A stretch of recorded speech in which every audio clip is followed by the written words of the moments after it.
நடிகர் சிம்பு நடிச்சு வெளிவர இருக்கிற படம் ஈஸ்வரன். இந்த படத்தோட ஆடியோ லான்ச் கூட சமீபத்தில் நடந்தது.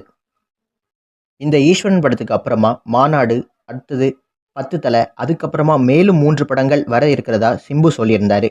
இந்த நிலையில நடிகர் சிம்பு ஒரு அறிக்கை வெளியிட்டிருக்காரு.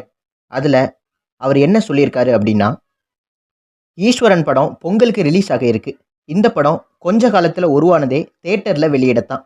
ஆன்லைன் வெளியீடுகள் தமிழ் திரையுலகத்தை கொஞ்சம் காப்பாற்றி வந்தாலும் திரையரங்குகள் திருவிழா கோலம் எடுக்க வேண்டியது அவசியம்.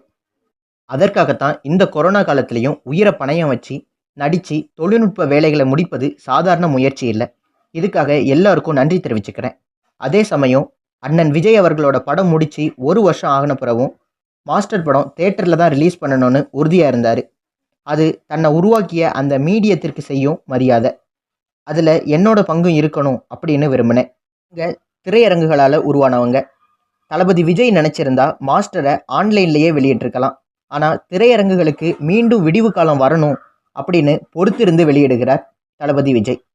திருவிழா நாட்களில் எப்போதும் 2 பெரிய படங்கள் வெளிவரும். மக்கள் திரையரங்குகளுக்கு பயமின்றி வரத் தொடங்குவார்கள். எனது ரசிகர்கள் மாஸ்டர் படத்தையும் பாருங்க, தளபதி விஜய் அண்ணாவோட ரசிகர்கள் ஈஸ்வரன் படத்தையும் பாருங்க. திரையரங்குகள் நிறையட்டும், திரையுலகம் செழிக்க வேண்டும்.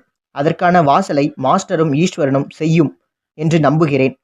அது மட்டும் இல்லாமல் மாண்புமிகு முதலமைச்சர் அவர்கள் விரைந்து தமிழ் புத்தாண்டிற்குள் 100% இருக்கை குறித்து உத்தரவிட்டால் மிக்க நன்றியுள்ளவர்களாக இருப்போம் அப்படின்னு தெரிவிச்சிருக்காரு சிம்பு. இது தொடர்பான உங்களோட கருத்துக்களை நம்ம கமெண்ட் பாக்ஸில் கமெண்ட் பண்ணுங்க நண்பா. அப்படியே நம்ம சேனலையும் சப்ஸ்கிரைப் பண்ணி பக்கத்தில் உள்ள பெல் பட்டனையும் கிளிக் பண்ணி வச்சுக்கோங்க. நன்றி.